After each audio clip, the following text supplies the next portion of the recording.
जय सिया राम। जय जय हनुमान। तो आइए आज हमारी राम कथा के दूसरे दिन का आरंभ करते हैं। कल हमने पहले दिन की कथा में देखा कैसे राम कथा प्रकट हुई,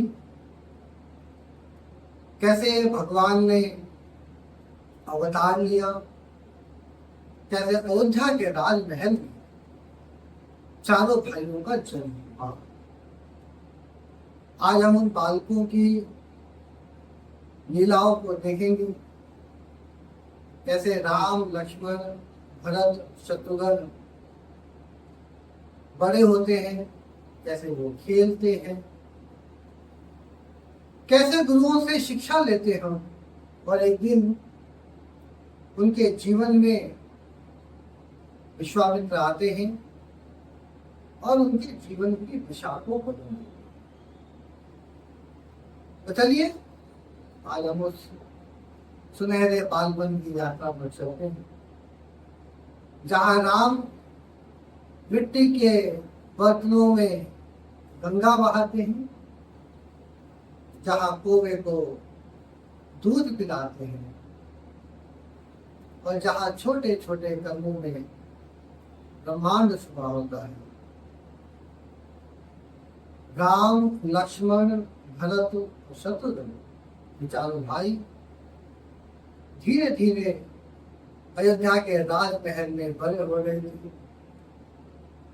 माताएं उनको बड़े प्रेम से पाल रही थी, ऐसे जैसे कोई माली छोटे छोटे पौधों को सींच रहा, मानो कोई सूर्य अपनी किरणों से फूलों को खिला रहा हो।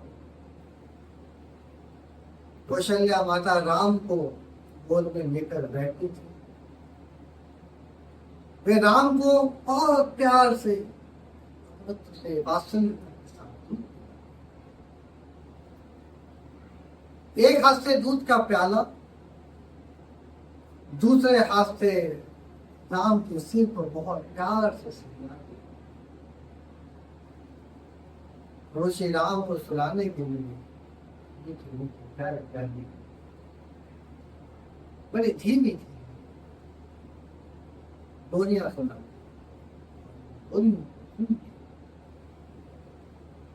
राम जी की आंखें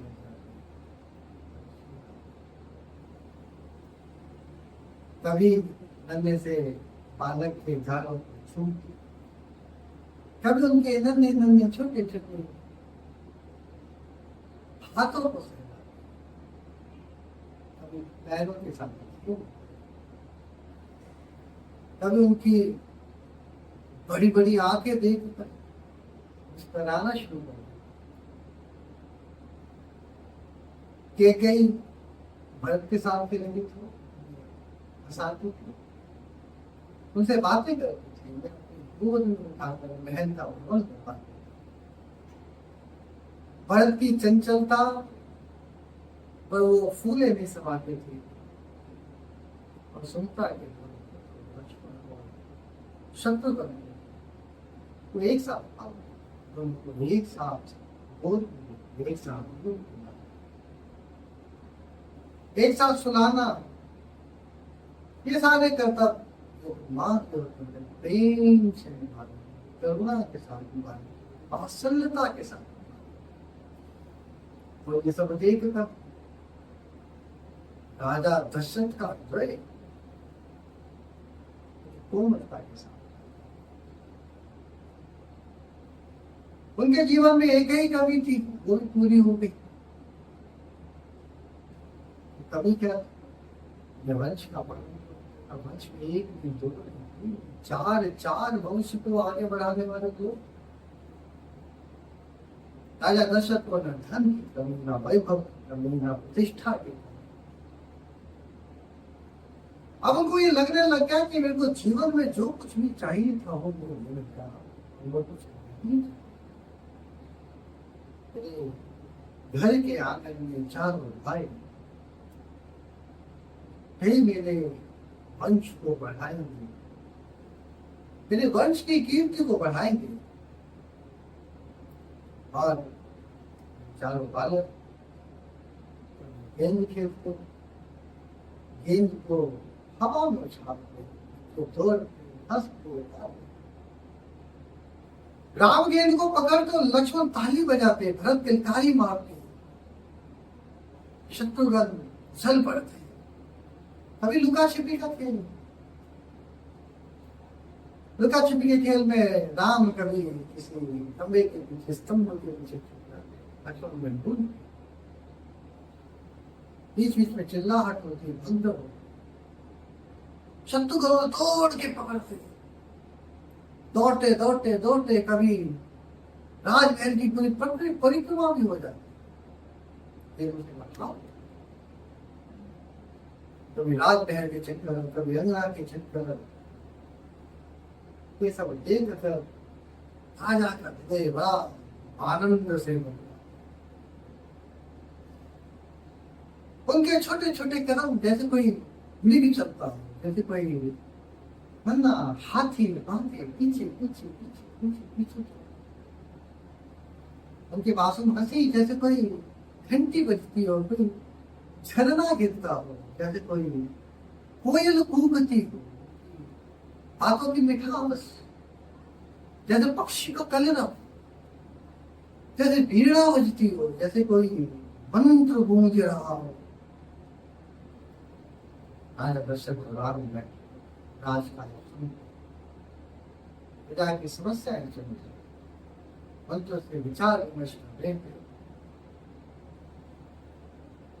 विचार राजमहल में होगा, मंत्रणा राजमहल में होगा,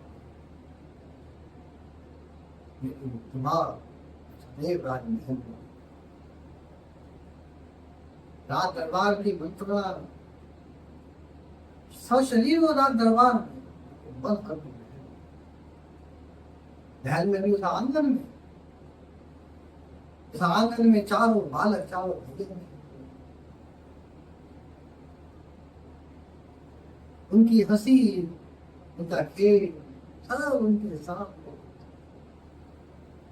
फटाफट फटाफट चल के उनके काम निपटाते, जैसे कोई पक्षी घोंसले की तरफ दौड़ता हो, जैसे कोई नदी समुद्र की ओर बहती हो, और सीधे अपने चारों बच्चों के पास, और आते ही चारों लोग उनकी तरफ दौड़ गए, उनके गोद में चलते, उनके ताले भी पकड़ते, उनके मुकुट उतारते, खेलते, वही सब केंद्र पर देखते रहते, मुस्कुराते रहते, हंसते रहते, और एक ही बार धन्य हो गया, एक ही बार बड़ा ही रोचक विषय। एक प्रसंग जो काकभूषुंडी जी से जुड़ा हुआ है, हमने पहले दिन भी इनका नाम दिया था।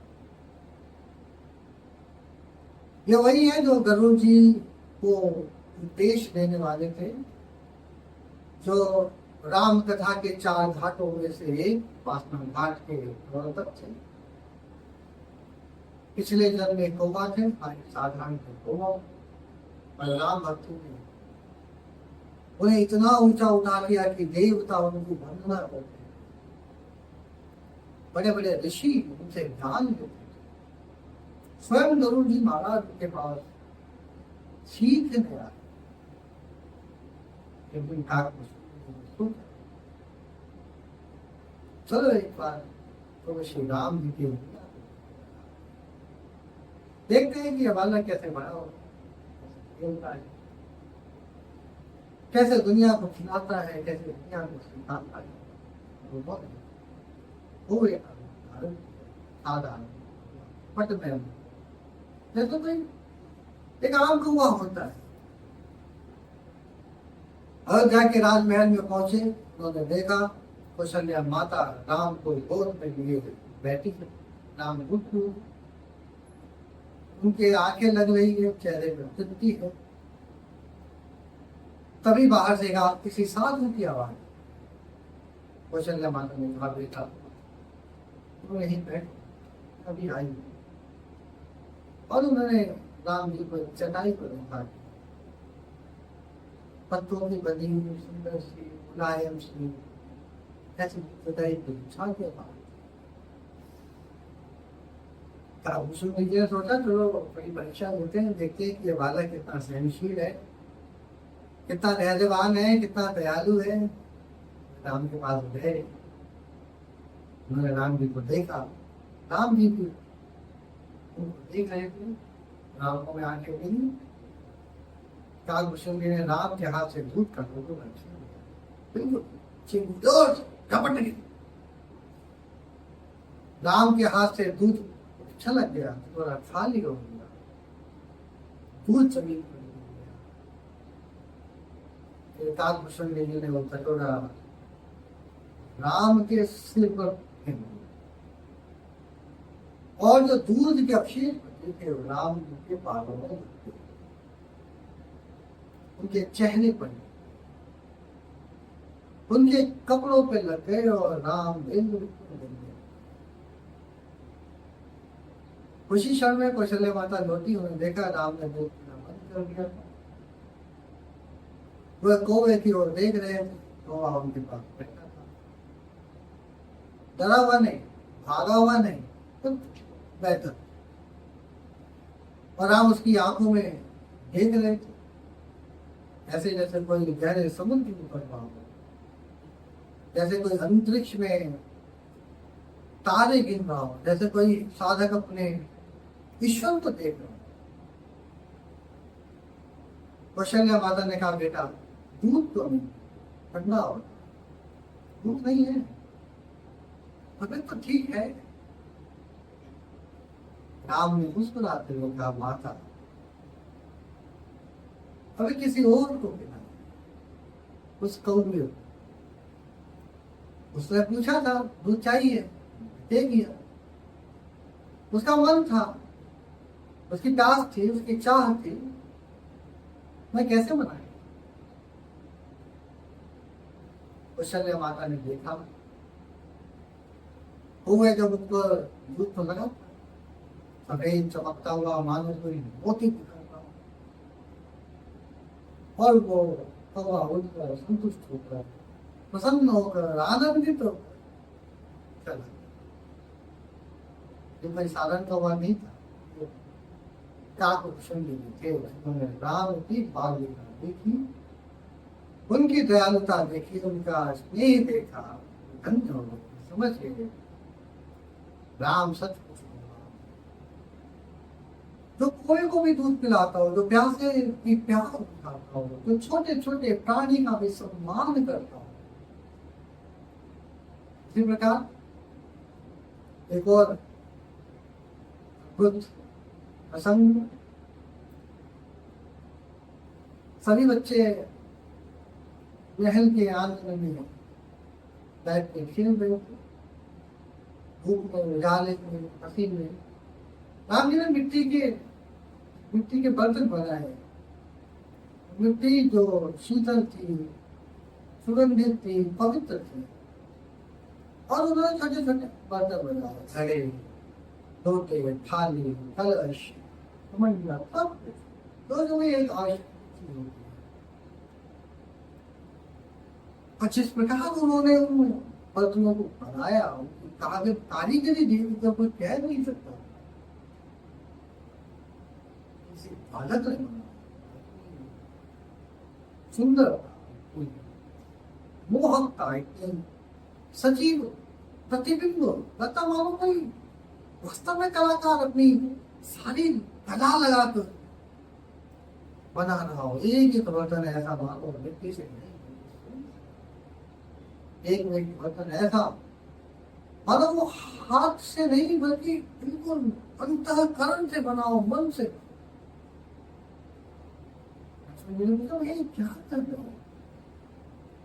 मेरा बर्तन बना, मगर मुझे बर्तन बना किस लिए? पानी भरने के लिए। और बर्तन बनाने के बाद नाम में सभी बर्तन में पानी भरा, सरयू का जल स्वच्छ निर्मल, बिना किसी मलिनता को लक्ष्मण जी पूछे भैया अब क्या करते, पानी तो भर दिया। राम जी कहते हैं ये गंगा है, यमुना है, ये सलीम, देखो कितनी सुंदर है, कितनी पवित्र है, कितनी सुगंधित है। लक्ष्मण जी मुस्कुरा, मुझे लगा भैया मजाक कर रहे हैं, तो उन्होंने बर्तन बनाया मिट्टी का, उसमें थोड़ा पानी डाल दो, गंगा जी कह रहे हैं। ये गंगा कैसे हुई, ये यमुना कैसे हुई, ये सरयू जी कैसे हुई? भैया बच्चों जैसी बातें कर रहे हो। राम ने कुछ देर में बर्तन में बोले,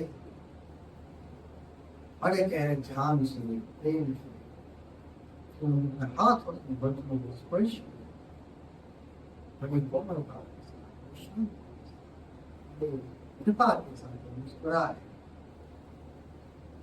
वो मुस्कान जो सारी सृष्टि को आनंद कर देती है। और फिर भक्त फिर क्या हो, देखते ही देखते उस बर्तन में दिव्य चलता स्रोत सुनता, जैसे कोई आकाश से गंगा साक्षात धरती पर उतर रही है, जैसे यमुना फूट फूट के बाहर निकल रही है, जैसे पहाड़ों से कोई सरयू नदी बह रही हो, जल स्वच्छ स्वच्छ उसकी आर पार देख रहा, उसमें कमल खिलने लगे थे, लाल सफेद नील, मानो सरोवर वसंत सा आ गया, भवरे गूंजने लगे हो, गुंजार हो रहा हो, मानो वो सारी भवरे प्रभु श्री राम का गुणगान कर रहे, चारों तरफ सुगंध फैली, ऐसे जगह सारा महल उठ खड़ा होगा, सारा महल महल उठा होगा, और न केवल महल महक रहा हो, मुझे अयोध्या महक रही हो। ज्योतिषी देव पर लक्ष्मण भरत शत्रुघ्न ये छौंक गए, उनकी आंखें फटी फटी रही, उनके मुंह खुले रहे, उनके हाथ कहीं ठेर से, कैसे मिट्टी के बर्तन थे, हमने अपने आंखों से देखा, उन्होंने मिट्टी के बर्तन से बनाए थे, आपने पानी भरा था, फिर चमत्कार कैसे, तीनों नदियों का इसके अंदर समावेश कैसे? वो क्या चमत्कार कुछ नहीं है भैया, जब दिल से बुलाओ गंगा जी में प्रकट करो, जब प्रेम से स्पर्श करो मिट्टी भी सोना बन जाती है, जब श्रद्धा से हो तो बर्तन में क्यों राम के हुक्म से बन जाता, साधा रंग। इसी प्रकार प्रभु श्री राम जी की से जुड़ी एक और घटना,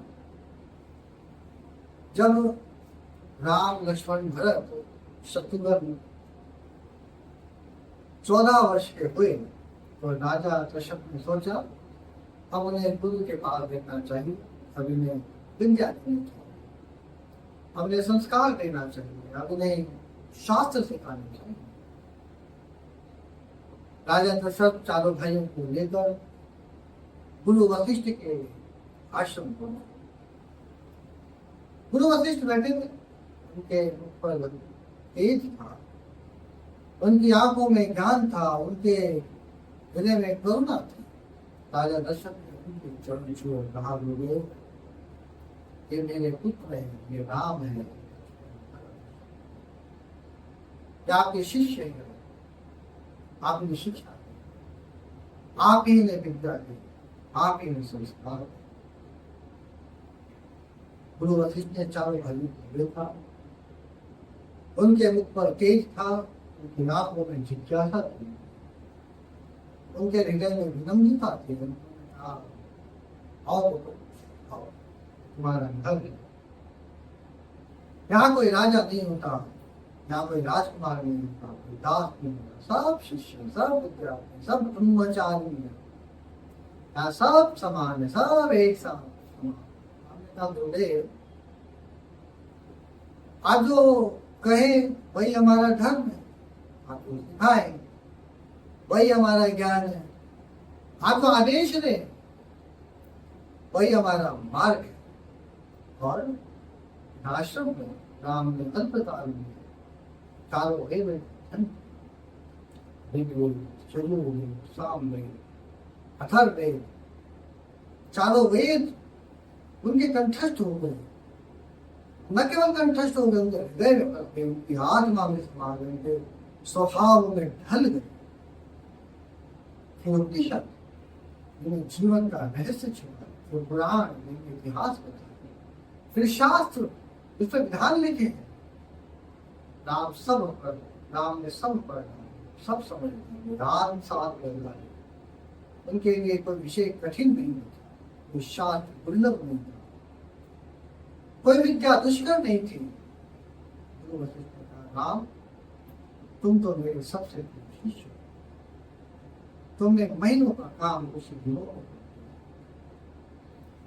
तुमने वर्षों का साहित्य कुछ काल खंड में अपने अंदर समाहित कर लिया, तो मेरे जीवन के सबसे उत्तम शिष्य। हमने कहा, गुरुदेव तो आपकी कृपा है, आपका आशीर्वाद है, आपका स्नेह है, आपने हमें विद्या दी, वो विद्या जो मोक्ष का मार्ग दिखाई दे, आपने हमें संस्कार दिए, वे संस्कार जो जीवन को सार्थक बना। हम आपके ऋण से कभी मुक्त नहीं हो सकते, कभी जन्म जन्मांतर तक नहीं। और हम सब जानते हैं, हम विद्या में प्रथम अद्वितीय थे, कोई समान नहीं था, कोई प्रतिबंधी नहीं था उनका, कोई उनसे तुलना नहीं होता। गुरु वशिष्ठ ने कहा, राम तुमने अच्छा धनुर्धर, धरती पर तुमसे अच्छा धनुर्धर नहीं होता, ना आज है, ना कल है, ना कभी होगा। तुम्हारा बाण देखते ही बनता है, निशाना कभी चूकता नहीं, लक्ष्य कभी बचता नहीं, शत्रु कभी बच नहीं सकता तुम्हारे बाण से।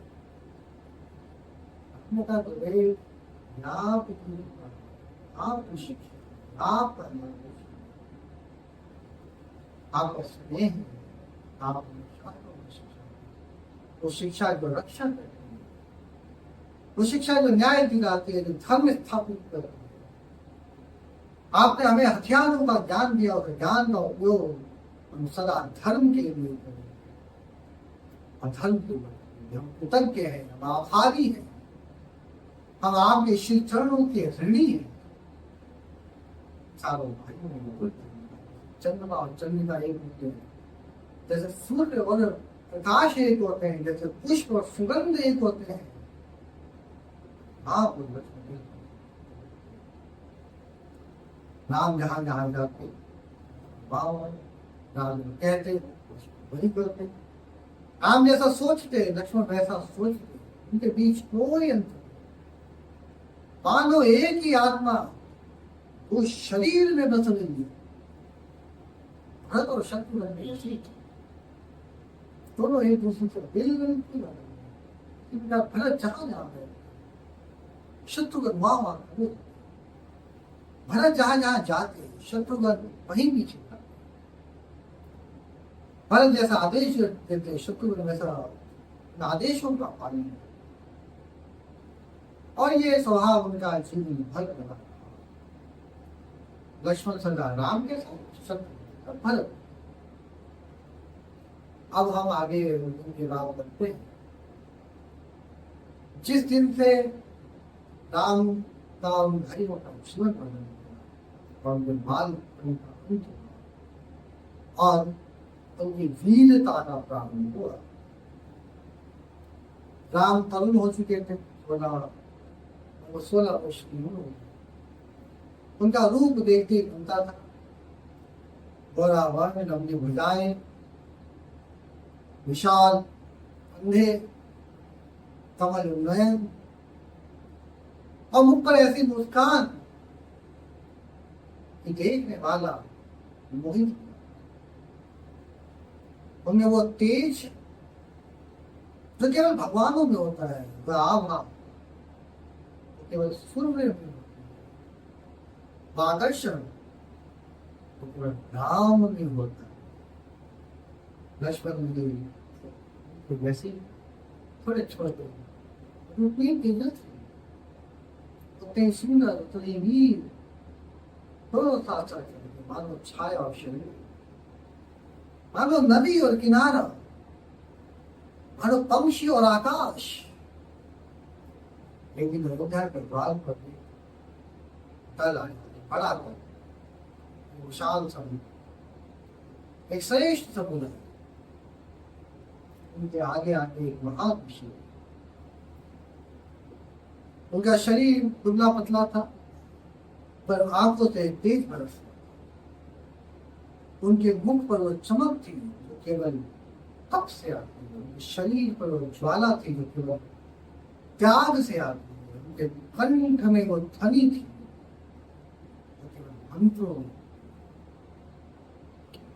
उनके आसन में स्थिरता थी जो केवल ध्यान से। और वो कोई नहीं, महर्षि विश्वामित्र थे, पहले क्षत्रिय थे, राजा थे, योद्धा थे, विजेता थे। उनके बाद धन था, वैभव था, राज्य था, सेना थी, उन्होंने सब कुछ किया, सब कुछ।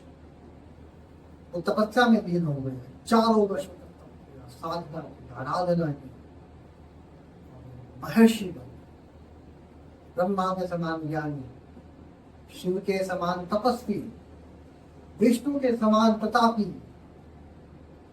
उनकी कीर्ति तीनों लोकों में फैली थी, देवताओं का सम्मान, बड़े बड़े ऋषि थे, राक्षस उनसे डरते थे। राजा कृष्ण को समाचार मिला, महर्षि विश्वामित्र आएंगे हमारे द्वार पर, हमारे आतिथ्य की प्रतीक्षा कर। राजा तुरंत उठे जैसे कोई पृथ्वी देख। उनके मन में आदर का भाव था, सम्मान का भाव था, थी। अपने मंत्रियों और सेना के साथ द्वार पर पहुंचे, उन्होंने विश्वामित्र के चरण छुए, अपने माथे से, अपने हृदय से, अपने अस्तित्व से पैर धोए, शीतल जल से सुगंधित जल का स्वागत किया, फलों से राज पूजन किया, भोजन करा। राजा ने कहा, महर्षि आपके चरणों से अयोध्या धन हो गई, आपके दर्शन से हम सब धन्य हो गए। बताइए गुरुदेव, हम क्या सेवा कर सकते हैं? किस काम हेतु आप यहाँ पधारे हैं? क्या आपको धन चाहिए, वैभव चाहिए? क्या किसी की सुरक्षा के लिए सेवा चाहिए? बस आदेश दीजिए, हम तत्पर हैं। आपका जो आदेश होगा उसको मानने के लिए। राजन ने यज्ञ किया, पवित्र भूमि, पुण्य क्षेत्र। तो राक्षस है मारीच और सुबाहु, उस यज्ञ में बाधा का कामन का वे यज्ञ की वेदी रक्त मांस फेरते हैं, पवित्र करते हैं, दूषित करते हैं, नष्ट करते हैं, मंत्रों का अपमान करते हैं, उपहास करते हैं, तिरस्कार करते हैं, अवहेलना करते हैं, विष्णु को प्रताड़ित करते हैं, मारते हैं, सताते हैं, डराते हैं। अनेक वर्षों से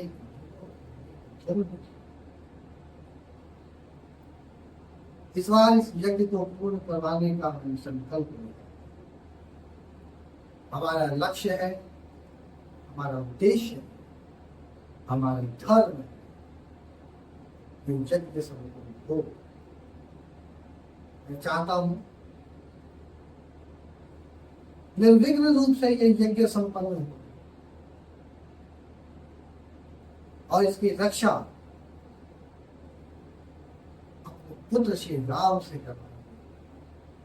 मैं चाहता हूँ आप अपने पुत्र श्री राम को मेरे साथ भेजे हुए यज्ञ की रक्षा करेंगे, राक्षसों से, भय से, विघ्नों से, वो राक्षसों का वध करेंगे, उस बाहु का वध करेंगे, उनके सभी मारेंगे। ये सुनते ही राजा दशरथ के होश में, उनका मुख पीला पड़ गया, उनकी सांसें तेज हो गई, उनका हृदय फटने लगा, ये हाथ कांप गए, ठंडे भीग घबराने लगे, उनके पैर डगमगा गए जैसे कोई धरती फट गई, जैसे कोई भूचाल आ गया। फिर बोले, मनुष्य राम तो अभी बालक है। कल तक वो खेलों से खेल रहा था, कल तक वो अपनी माँ की गोद में खेल रहा था, कल तक वो फूलों में आंगन तोड़ रहा था, उसे युद्ध का कोई अनुभव नहीं है, न शस्त्र का, न शास्त्र का, न शत्रु का। उसे कभी कोई राक्षस नहीं देखा, न ताड़का, न बाली, न सुबाहु। संभव नहीं है, और न केवल संभव नहीं है, ये उचित भी नहीं है, ये सही भी नहीं है। आप कहिए मैं आपके साथ चलने को लिए तैयार हूं। मैं राजा दशरथ इक्ष्वाकु वंश का शिरोमणि, मेरी सेना चलेगी, चारों सैनिक, सैकड़ों हाथी, रथियों रथ, मैं स्वयं आपकी रक्षा करूंगा, अपने धनुष से, अपने बाणों से, अपने श्वान से। हजारों सैनिक आपके साथ होंगे, सभी वीर, सभी शस्त्रधारी, सभी प्रशिक्षित। पर राम को नहीं, राम नहीं बेच सकता। राम मेरे प्राण है, उनके बिना मैं नहीं। राम मेरे मित्र हैं, उनके बिना तो मैं देख ही नहीं सकता, उनके बिना मैं अंधा हो जाऊंगा। विश्वामित्र मित्र ने मुस्कुराते कहा, राजन तुम नहीं, तुम्हारा राम कौन? तो अभी भी राम को अपना बालक समझ रहे हो। हमारा राम साधारण बालक नहीं, तुम्हारा राम स्वयं भगवान है, तुम्हारा राम साक्षात विष्णु है, परमात्मा है, वो सृष्टि करता है। इसके मुख पर जो तेज है, पूरी सेना में नहीं, तुम्हारे पूरे सैनिकों में वो तेज नहीं, वो तेज तुम्हारे बड़े से बड़े योद्धाओं में नहीं। उनके हाथ में जो धनुष है वो तुम्हारी सभी सेनाओं से अधिक शक्तिशाली है, वो तुम्हारे सबसे बड़े शस्त्रों से बड़ा, तुम्हारी सभी सेनाओं से भारी। हमने बात कहूँगा, राम के अलावा नहीं, अब तुम ना तुम्हारी सेना, ना तुम्हारे आदमी, राक्षसों का वध केवल केवल राम के द्वारा होगा। केवल राम के जो कभी अयोध्या के आंगन में खेलते थे, वो मिट्टी के बर्तन बनाते थे, पिलाते थे,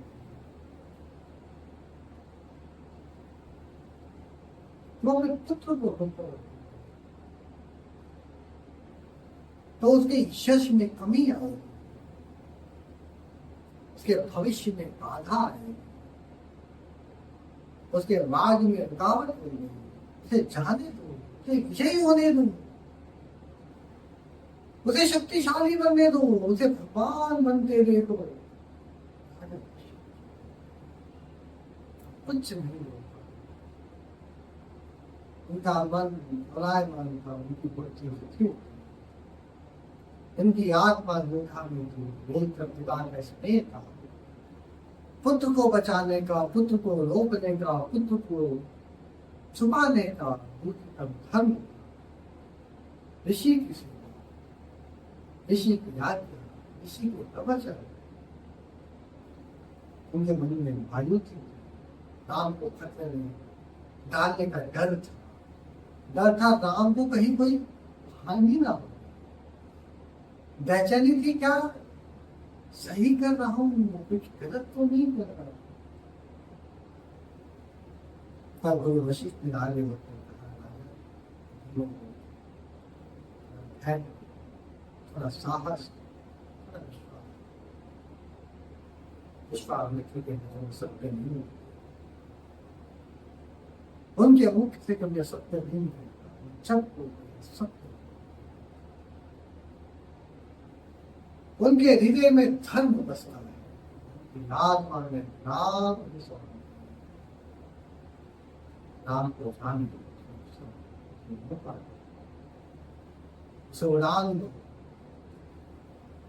राम बोलना आज चले आज आज उनकी रक्षा स्वयं भगवान जो राम है, वही वही सबके रक्षक है। तुम धीरज हो, ये राम की परीक्षा है,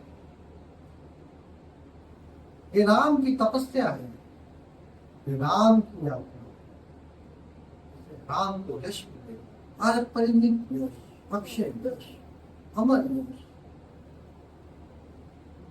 तुम्हारे राज्य का नाम होगा, अयोध्या का भर बढ़ेगा, इक्ष्वाकु वंश की महिमा और विश्वामित्र सबका कल्याण होगा, तीनों का कल्याण होगा, सभी लोगों का कल्याण होगा। संवाद को बड़ी मुश्किल से राजा राम को घेर राक्षसों के संहार के लिए, जैसे कोई प्यासा अपना जल त्याग, भूखा कोई अपने भोजन के अन्न को बांटता हो, जैसे कोई साधु अपना संन्यास लेता हो, राम आए मुख पर तेज था, उनकी आंखों में दृढ़ता थी, उनके हाथ में धनुष बाण, उनकी चाल में साहस, उनके हाव भाव में एकदम संकल्प, व्यवहार में विनम्रता। राजा चरणों में प्रणाम करना, अपने प्रेम आशीर्वाद, माताओं ने आशीर्वाद दिया, राम के मस्तक। सुमित्रा ने लक्ष्मण को गले लगाया, एक भरत शत्रु। उन्होंने कहा, बेटा जाओ, सुरक्षित हो, यशस्वी होकर लो,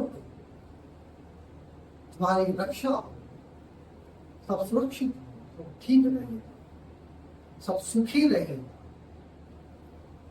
राजा दशरथ की आंख को बुलवा वीरता, और उन्होंने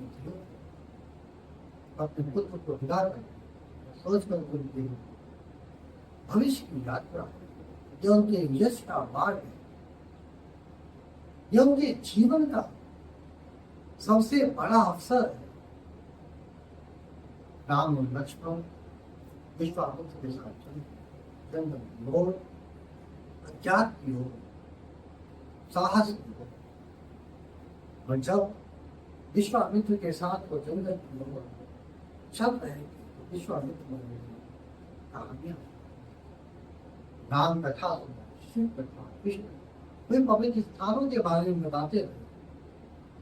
क्या गंगा बहती है, या पवित्र मोक्षदायिनी पाप नाशी, यहाँ भगीरथ ने तप किया हजारों वर्षों, अथक निरंतर। क्या देवता आते हैं, ब्रह्मा विष्णु महेश।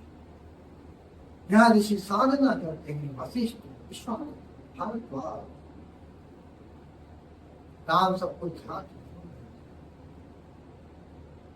के कान खुले, स्थिर आत्मा शांति। वे सीख रहे थे जीवन के रहस्य, धर्म के मार्ग, कर्तव्य के स्वरूप।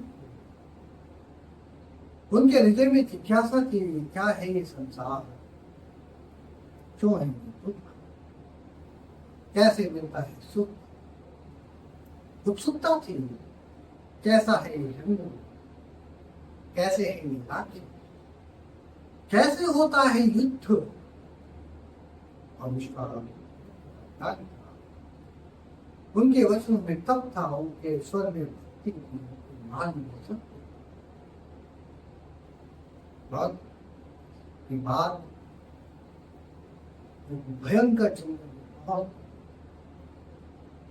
वो जंगल का नाम ही था तारका वन। वहां के पेड़ एकदम सूखे हुए थे, जिस पर से पत्तियां तो झड़ चुकी,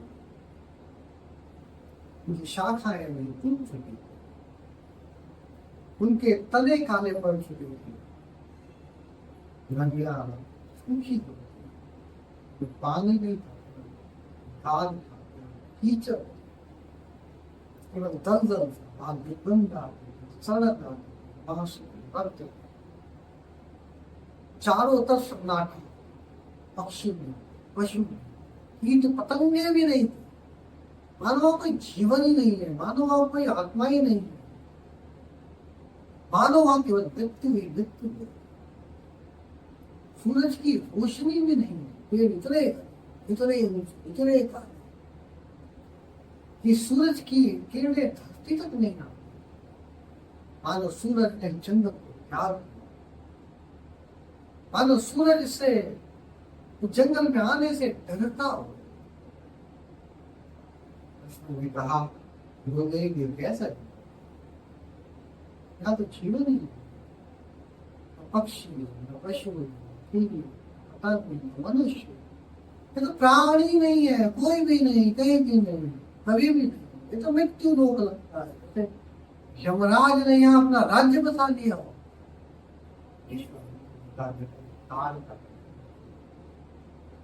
ये राक्षसी बड़ी बलशाली है, बड़ी शक्तिशाली, बड़ी विकराल है, बड़ी भयंकर है। इसने ब्रह्मा जी को प्रसन्न करके वरदान, उसका वध कोई पुरुष नहीं कर सकता, इसलिए विनर होगी, सबको डराती है, तो सताती है। उन्हें जो भी जंगल में आता है, ऋषियों को आश्रम को, उनकी तपस्या को भूल करती है, यज्ञ को नष्ट करती है, यज्ञों को नष्ट करती है, आहुतियों को बिगाड़ती है, मंत्रों का अपमान करती है, वेदियां गिरा देती है, बाल को उठा जाती है, छोटे छोटे मायूस ये स्त्रियों को तंग करती है, डराती है, सत्याती है, निशान करती है, इससे अपने जंगल को बर्बाद कर दिया, गाड़ दिया, नष्ट कर दिया, पूरे जंगल को मरुभूमि बना।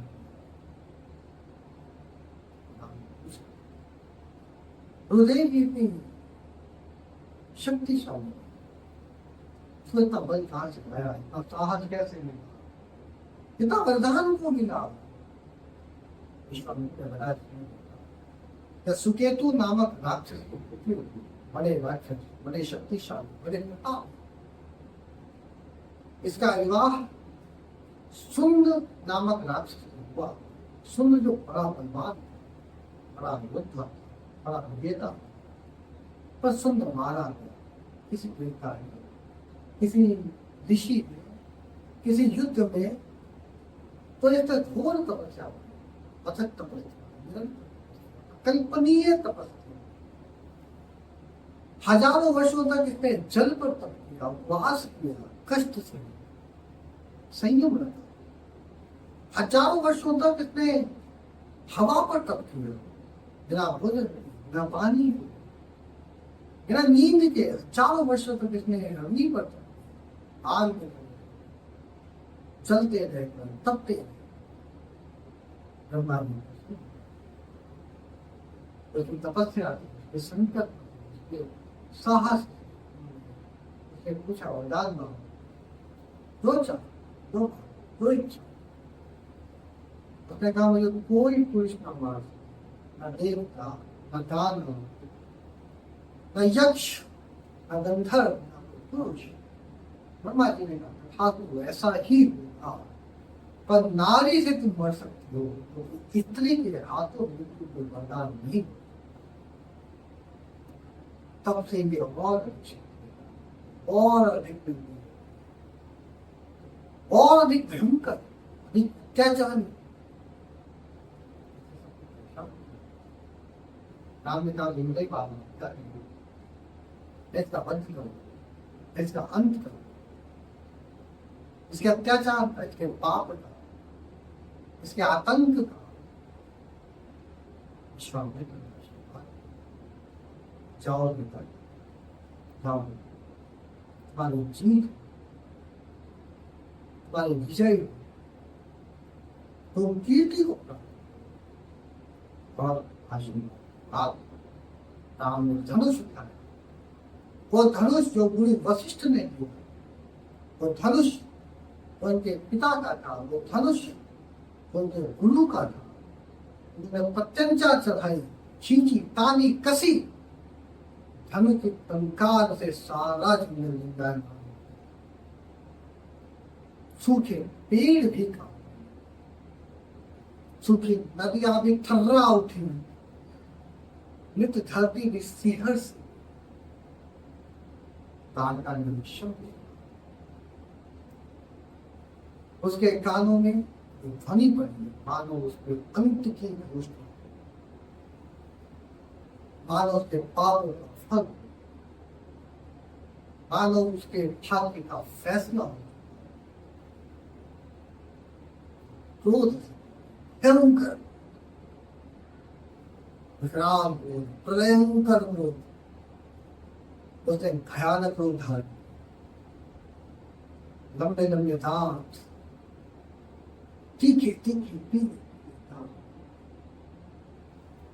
सिर पर चमकती आग जलती हुई लपकती हुई दहकती हुई हाथ में भारी भारी पत्थर छाल पाए ठीक है ध्यान आंखों से आग निकल रही लाल लाल गरम जलती वो गर्जना करती है राम पर आज तेरा अंत कर दूंगी तेरे पीस डालूंगी तेरा खून पीटाऊंगी तेरी हड्डियां चढ़ा दूंगी राम ने पहना कौन से सीधा सटीक शक्तिशाली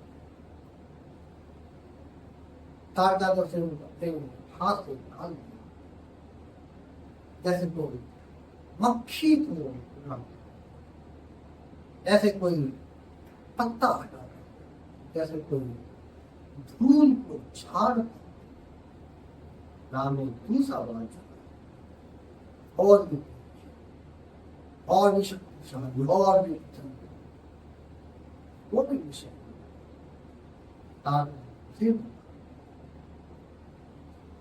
जैसे कोई बच्चा गेंद था खिलाड़ी गेंद को जैसे कोई योद्धा तीर परावर्तित कर समझ साधारण लोग से ये कोई छोटा शब्द नहीं है और जिस बिंदु को लड़ने के लिए मैं आया युद्ध भी सामना राम ने धनुष को दिव्य विमान कौन सा विमान वो बाण था जो विष्णु जी के अस्त्रों में एक ये बाण अग्नि के समान तेज था ये बाण जो सूर्य के समान प्रकाशित था वो बाण जो ब्रह्मांड के समान विशाल था उन्होंने मन में राम का स्मरण किया उन्होंने अपने आप को याद किया उन्होंने अपनी शक्ति को बाण और ताड़ सीधा ताड़ का तेल हृदय में जाकर ठीक निशानी, बिना किसी अंतराल, बिना किसी बाधा को चीख करुण चीख, भयंकर चीख, अंतिम चीख और गिरी जो धराम की धराशायी बिल्कुल मृत्यु शांत समाप्त, उसका शरीर बर्फ अंधकार में आत्मा राक्षस पाप हरि होने से उठी, ऊपर उठी, आकाश की ओर, राम की ओर, वो मोक्ष की ओर उठी और जैसे ताड़ का साफ अंधकार में सन्नाटा हो, भय समाप्त हो, सूखे पेड़ों में नई नई कोमले आ गई, हरी हरी सुंदर जीवन को हरियाली सी छा गई हर तरफ, चारों तरफ, जहां तक सूखी नदियां फिर से बहने लगी, नदियों में स्वच्छ जल, शीतल पवित्र जल, उन नदियों में कमल के फूल खिलने लगे, लाल सफेद नीले, जंगल में भंवरे गूंजने लगे, एक मधुर संगीत में आनंद आए, पक्षियों ने कलरव करना शुरू कर दिया, चहकने लगे, गाने लगे, बोलने लगे, पूरे जंगल में पशु पक्षियों की चहलकदमी शुरू हो गई, घूमना दौड़ना फिरना, फिर से जीवन मानो मृतक जीवन, मानो कोई सूखा वृक्ष फिर से लगा, मानो कोई बंजर भूमि फिर से जाओ हो गई, सारे ऋषि मुनि राम दूर दूर सैकड़ों हजारों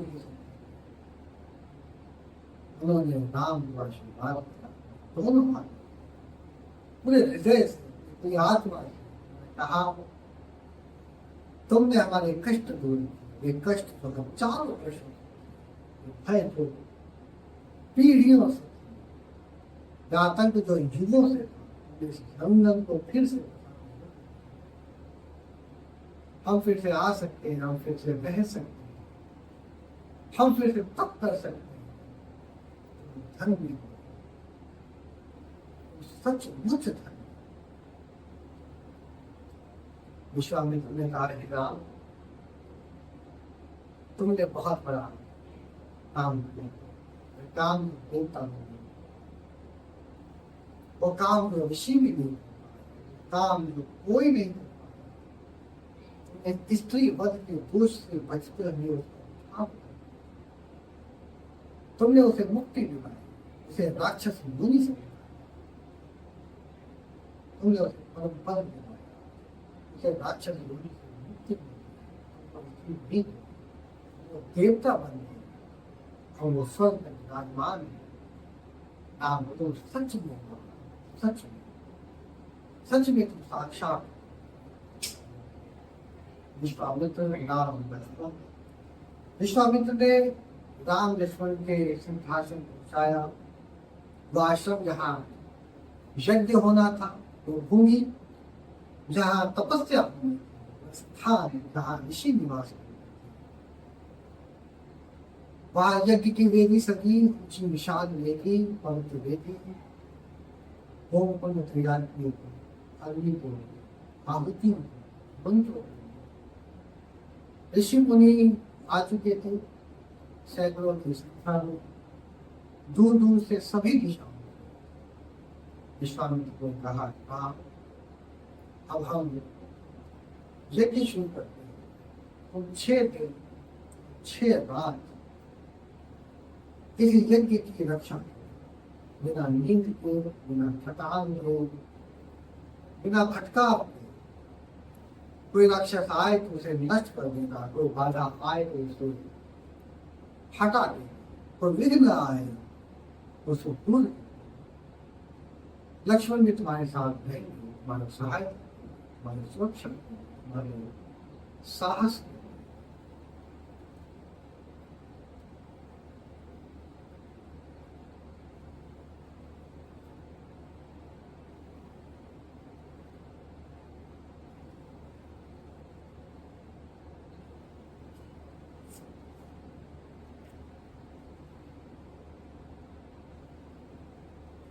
राम और लक्ष्मण ने प्रण किया, गुरुदेव हम जन्म की रक्षा करेंगे, अपने प्राणों से, शस्त्रों से, अपने साहस से 6 दिन 6 रात हम बिना सोए रहेंगे, बिना थके रहेंगे, बिना विचलित तो हुए रहेंगे।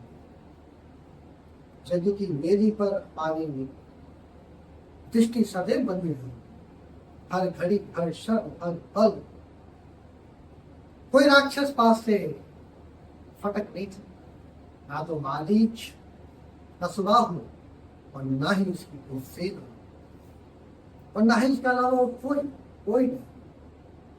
जब विशुद्ध ऋषि मुनि मंत्रों का उच्चारण कर रहे, वेद की आहुतियां यज्ञ में समिधाएं डाली जा रही, चारों तरफ से दिव्य आ रही, मानो देवता स्वयं आ गए हो, मानो स्वर्ग धरती पर खड़ा हो, मानो सारा ब्रह्मांड के निर्मित। राम और लक्ष्मण जान, उनकी आंखें खुली थी, उनके हाथों में धनुष थी, उनके तरकश बाणों से भरे थे। चौथे दिन राक्षसों ने हमला, हजारों की संख्या, लाखों की सेना, अरबों के समुद्र, और जिन्होंने हमला किया, मारी से जवाब। दोनों शक्तिशाली, दोनों विकराल, दोनों भयंकर, वो चिल्ला रहे थे, आज हम इस यज्ञ को नष्ट करने में, आज हम ऋषियों का खून पीने, आज हम इस यज्ञ को खंडन,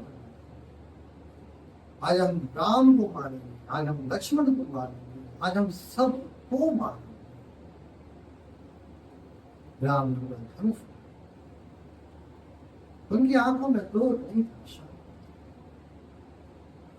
उनके हाथों में आवेग नहीं था,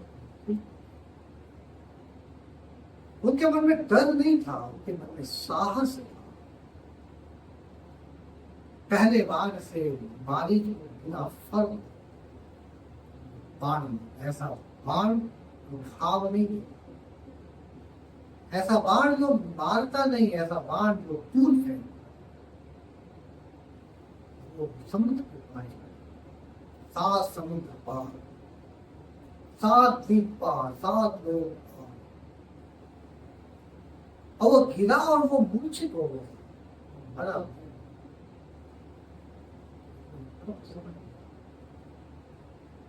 राम कोई साधारण बाण निकाल, अग्नि बाण चला, वो बाण अग्नि के समान था, जलता हुआ, दहकता हुआ, भस्म करता हुआ। वो सुबाहु के हृदय में लगा, सुबाहु भस्म, सुबाहु चूर चूर हो गया, नष्ट हो गया, राख भी हवा में। अब सुबाहु था, सोचा नहीं जा सकता, ना मन है ना था, कभी कभी इस प्रकार।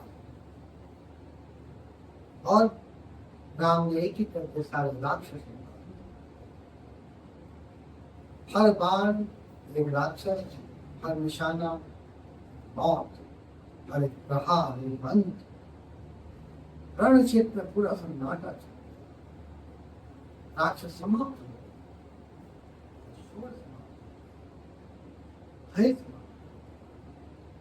इस प्रकार यज्ञ को ऋषियों ने अंतिम आहुति दी, अंगों को समापन हुआ, शांति के घोष की। विश्वामित्र ने राम और लक्ष्मण को अस्त्र शस्त्र दिए, ब्रह्मास्त्र दिए, वारुणास्त्र दिए, आग्नेयास्त्र दिए, वो सारे अस्त्र हुए तुम में थे एक। उन्होंने कहा राम ये सभी अस्त्र शस्त्र तुम्हारे हैं, तुम इनका उपयोग सदा सत्य के लिए इनका उपयोग करना, ना क्रोध में, ना लोभ में, ना मोह में, ना अहंकार में।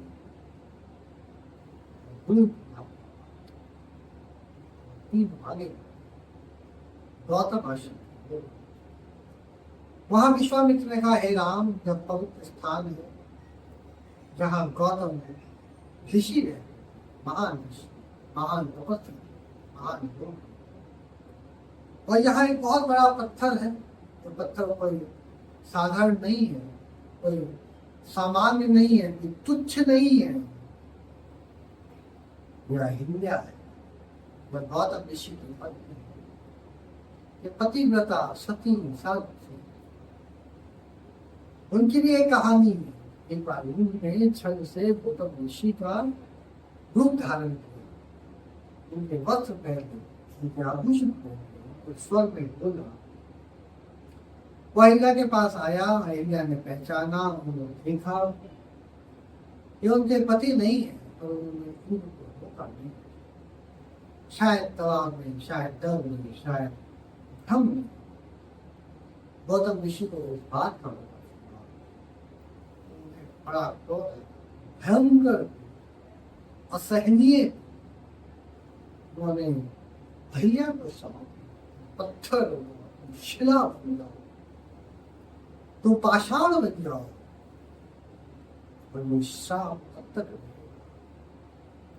राम राम के चरण पत्थर को स्पर्श नहीं, तब तक राम की कृपा से शिरा पर ना हो, तब तक तुम बड़ी हो बेजार मुंह चुपचाप राम चरण प्रेम। जैसे ही चरण स्पर्श हुआ, पत्थर फट गया, पिघल गया, चटक गया, उसमें से तेज प्रकाश, ऐसा प्रकाश जो सहस्रों सूर्य का प्रकाश, करोड़ों चंद्र का तेज, और वो दीपक की ज्योति प्रकाश में एक अद्भुत सुंदर स्रोत, जो हजारों वर्षों के पत्थर बने, जो युगों युगों से प्रतीक्षा, जो सदियों सदियों से राम की राह दे रहे,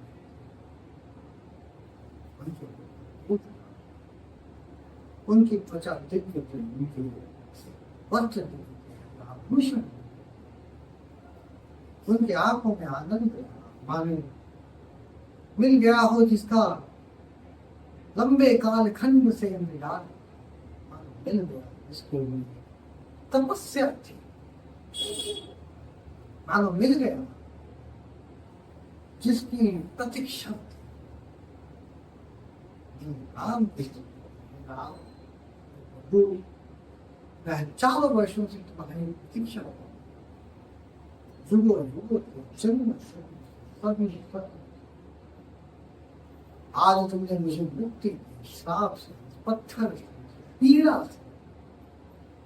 वे राम के चरणों में सिर झुकाया, प्रणाम, वंदना की, पूजा।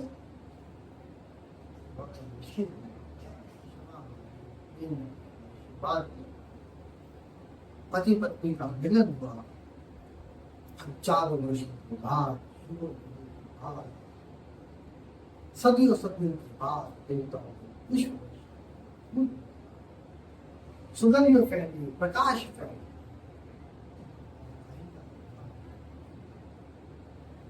तो बताती है राम की कृपा से कोई पाप नहीं, श्राप विस्मय, कोई भी दुख हो दूर। विश्वामित्र ने राम गंगा का पवित्र है, जो मोक्षदायी है, गंगा पाप नाश, और गंगा के पार जनकपुर की सीमा थी। जनकपुर की सीमा यानी मिथिला की नगरी, मिथिला की नगरी यानी सीता की नगरी, सीता की नगरी यानी राजा जनक की नगरी। और मिथिला की इस पावन भूमि पर राम जी के जीवन का एक नया अध्याय शुरू होता है। वो अध्याय है प्रेम का अध्याय, वो अध्याय है मिलन का अध्याय, और वो अध्याय है विवाह का। तो आज दूसरे दिन की हमारी कथा यही विराम होती है। आज दूसरे दिन हमने देखा राम लक्ष्मण भरत और शत्रुघ्न की बाल लीलाएं खेलते हैं, कैसे वो हंसते हैं, कैसे बड़े होते हैं। विश्वामित्र का आगमन, कैसे एक ऋषि ने राजा को समझाया, कैसे राम को अपने कर्तव्य का एहसास हुआ, कैसे उन्होंने वन यात्रा की, ताड़का, कैसे राम ने असंभव को भी संभव कर दिया, कैसे उन्होंने भक्तों के कष्ट को दूर किया, कैसे उन्होंने जंगल को फिर से हरा बना, सिद्धाश्रम में शक्ति की रक्षा कैसे, जैसे राम ने राक्षसों का सिंह मारे, कैसे उन्होंने ऋषियों की रक्षा की, कैसे उन्होंने दिव्य वस्त्र शस्त्र और महिला को उठा लिया, कैसे राम की कृपा ने पत्थर को भी देवी बना दिया, कैसे श्राप को समाप्त किया, कैसे एक परिवार फिर से खुल गया। कल तीसरे दिन की कथा में हम सीता स्वयंवर, शिव धनुष भंग, परशुराम जी का संवाद, चारों भाई का विवाह, जो भी इस कथा को मन से सुन रहा है, जीवन के सारे उसके जीवन के सारे कष्ट दूर हो जाए, उसके जीवन के सारे राक्षसों की समाप्ति हो जाए। राम की जय श्री राम, जय जय जय।